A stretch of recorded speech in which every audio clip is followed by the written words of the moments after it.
한국 사람들이 영어는 액센트가 중요하다라는 말을 많이 하시던데 이분들이 의미하는 바는 강세라는 말이죠. 즉 강세가 영어는 되게 중요한 언어다라는 거를 말하고 싶으셔가지고 이 액센트가 중요하다 이렇게 말하는데 사실 원어민들 입장에서 이 액센트라고 하면요 이거는 강세라기보다는요 특정 지역의 말씨를 의미해요. 다른 지역과 구별되는 특정 지역의 사람들이 쓰는 말씨, 사투리를 의미하는데 예를 들어서 California accent 하면은 캘리포니아에서 사용하는 액센트를 말하는 거고 Jersey accent 하면은 뉴저지에서 사용하는 액센트, 그 다음에 뭐 Canadian accent, 캐나다 영어 사투리, 캐나다 영어 말씨 이렇게 말씨를 의미하는 게 액센트예요. British accent 하면은 영국 발음을 의미하는 거죠. 여러분이 강세라는 말을 하고 싶으면요 액센트 대신에요 stress라는 말을 쓰시면 됩니다.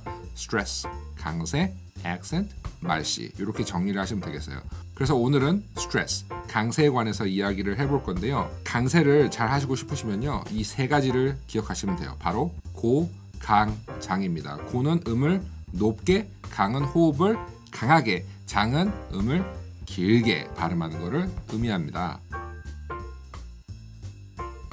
강세를 잘 하시고 싶으시면요 이 세 가지를 기억하시면 돼요. 바로 고, 강, 장입니다. 고는 음을 높게, 강은 호흡을 강하게, 장은 음을 길게 발음하는 것을 의미합니다. 이 중에서 한국 사람들에게 가장 쥐약인 부분은 바로 장, 길게 발음하는 건데요. 제가 영어 발음 교정 전문 강사로 통번역 대학원 졸업하면서 병행하기 시작해서 본격적으로 이렇게 영어 발음 전문 강사로 활동한 지 거의 이제 7년 정도 됐는데요. 그동안 가르쳤던 분들의 공통적인 부분이 바로 길게 발음하는 게 잘 안 돼요. 한국어는 음절마다 호흡의 배분이 거의 동일해요. 즉 음절의 길이가 다 같습니다. 그래서 음절이 늘어나면 늘어날수록 발화 시간이 길어지는 게 특징인 언어고요. 영어는 강세는 아주 매우 길게 발음하고요. 약세는 엄청 빨리 발음하기 때문에 반드시 음절의 개수가 많다고 해서 발화 시간도 정비례로 이렇게 길어지는 언어는 아니에요. 이 점이 큰 차이거든요. 그래서 강세 음절은요 호흡을 아주 길게 이렇게 길게 해도 되나 싶을 정도로 길게 해주셔야 되고요. 약세 음절은 후다닥 빨리 발음을 해주시는 게 포인트예요. 그럼 문장으로 이 강세 이론을 어떻게 적용할 수 있을지 한번 살펴보겠습니다. 첫 번째 문장을 보시면요. I bought a new phone. I bought a new phone. 이렇게 총 5음절로 이루어진 문장이 있는데요. I는요 대명사예요. 그래서 별로 중요치 않습니다. 그래서 얘는 약세입니다. 약세면 빨리 발음된다 그랬어요. 그래서 I를 길게 발음하지 않아요.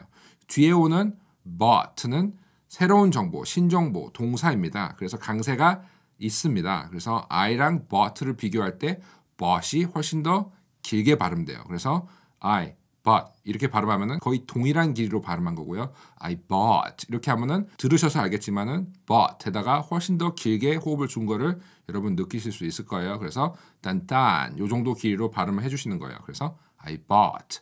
그 다음에 뒤에 나오는 어는 관사잖아요. 이런 거를 기능어라고 하는데 앞으로 차차 배울 겁니다만 이 기능어들은요. 특별한 의미를 그렇게 가지고 있지 않고요. 문장의 그 뼈대를 위해서 존재하는 경우가 많아요. 그래서 이런 기능어들은 약세로 발음해요. 즉 짧게 발음합니다. 그래서 딴딴딴, 딴딴딴이 됩니다. 그래서 I bought a. 그 다음에 new. 이 new라는 단어는 신정보죠. 강세가 어느 정도 있어요. 좀 길게 발음해야겠죠. I bought a new. 이 정도로 발음을 했고요. 그 다음에 뒤에 phone이 나왔어요.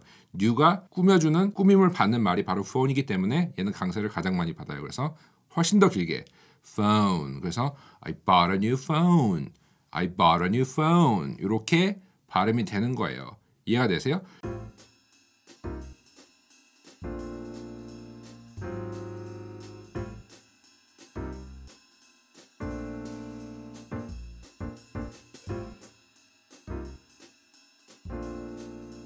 그래서 초반에 연습을 할 때는요. 어디를 길고 어디를 짧게 할 것인지를 좀 체크를 해보세요. 그래서 딴딴딴딴딴 이렇게 한번 따라하는 발음을 가지고 리듬을 만들어 보는 거예요. 처음부터 일일이 다 정확하게 발음하기에는 좀 부담이 되시는 분들도 있을 거니까 그냥 따가지고 발음을 해보세요. 그래서 따따따따따 이거 하실 수 있잖아요. 따따따따따 마치 음악 같죠. 이게 바로 영어의 musicality예요. 그래서 원어민들은 이런 문장을 딱 보면요. 순식간에 내가 어디를 길게 하고 어디를 짧게 할 것인지 무의식적으로 이미 견적이 다 나와 있어요. 근데 영어를 제2 외국어로 공부하는 사람들은 이게 좀 부족합니다. 그래서 연습을 많이 하셔야지 실전에서 생각 없이 계산하지 않고 바로바로 튀어나올 거예요. 따따따따따 따따따따따 그래서 따따따따따 따따따따따 이렇게 음절의 길이를 일정하게 하면요 상당히 로봇 같은 소리가 나오게 돼 있어요. 따따따따따 I bought a new phone, I bought a new phone. 이게 한국식이고요. I bought a new phone 이렇게 하는 게 영어식의 리듬인 거죠. 뭐 어마어마한 차이가 있는 게 아니라요. 강세 음절을 길고 강하고 높게 발음하면 되는 문제예요. 말이야 쉬운데 사실 실전에서 이게 되게 어렵습니다. 그 누구도 모국어의 영향력을 쉽게 벗어나기가 힘들기 때문에 그래요. 모국어는 우리한테 매우 소중하잖아요. 잃고 싶지 않아 합니다. 모국어의 특징은 최대한 많이 간직하려고 하는 게 최대한 잃지 않으려고 노력하는 게 인간이기 때문에 그렇습니다. 여러분이 실력이 없는 게 아니라 그냥 모국어 본능이 강하다고 생각하시면 되겠어요. 그래서 계속 연습을 해서 따따따따 이런 리듬도 어색하지 않을 정도로 연습을 하시면은 잘 나오게 돼 있습니다. 그래서 먼저 따따따따따 이런 식으로 리듬을 잡고 그 위에 따따따따에다가 그 위에다가 소리를 얹어가지고 I bought a new phone 이렇게 하는 연습을 해보세요. 자, 그럼 두 번째 문장 보면 I'm not going to buy it 이렇게 돼 있잖아요. I'm not going to buy it. 자, 보시면 I'm은요. I am이 축약된 거예요. 축약했다는 말은요. 약하게 발음하겠다는 의미랑 똑같죠. 그래서 I'm은 빨리 발음하고요. 그 다음에 not은 부정어인데요. 부정어는 강세를 많이 받습니다. 그래서 not을 길게 발음해 줄게요. 그럼 어떻게 되죠? 따따가 되는 거죠. 따따 이렇게 발음되고요. 그 다음에 going to도요. 빨리 발음하면 gonna 정도로 되기 때문에 따따따따 정도가 되겠습니다. 따따따따 I'm not gonna I'm not gonna I'm not gonna 이렇게 되겠고요. 그 다음에 buy는 신정 보니까 buy 길게 발음되죠. 따따따따따 그 다음에 뒤에 뭐가 와요? it가 와요. 약하죠? 따따따 이 정도로 발음하겠네요. 그러면 따따따따따 I'm not gonna buy it 소리를 얹어 볼게요. 따따따따따 여기다가 소리를 얹으면 I'm not gonna buy it 난 그거 안 살 거다란 말인데요. 실제로 물건을 사지 않을 거라는 의미가 될 수도 있겠지만은 말도 안 되는 이야기를 들었을 때 믿기 힘든 이야기를 들었을 때 나 그거 못 믿겠다라는 말로 할 때 이런 식으로 buy it을 쓸 수 있습니다. I'm not gonna buy it. 나 그 얘기 못 믿을 것 같아. 이런 식으로 말하는 거죠. I don't buy it. 이렇게요. 알아두시고 그 다음에 마지막 문장 The soup hits the spot. 여기서 the는 정관사니까 문장의 구조를 위해서 문장의 스트럭처를 위해서 존재한다고 보시면 돼요. 특별한 뜻은 별로 없다고 보시면 되고요. 그래서 약하게 빨리 발음합니다. The soup 내용어죠. 새로운 정보예요. 신정보입니다. 얘는 강세를 받습니다. 길게 발음합니다. The soup 따따 이렇게 발음되고 그 다음에 hits the hits는 새로운 정보긴 하지만은 hits 요거는 짧게 발음하는 거기 때문에 길게 발음할 수 없어요. 이거를 길게 발음하면은 다른 뜻이 되니까요. 얘는 짧게 갑니다. hits the 그래서 the soup hits the 따따따따 따따따따 그 다음에 spot입니다. 그러면 얘는 길게 발음하니까 spot 따따따따따라는 리듬이 만들어졌어요.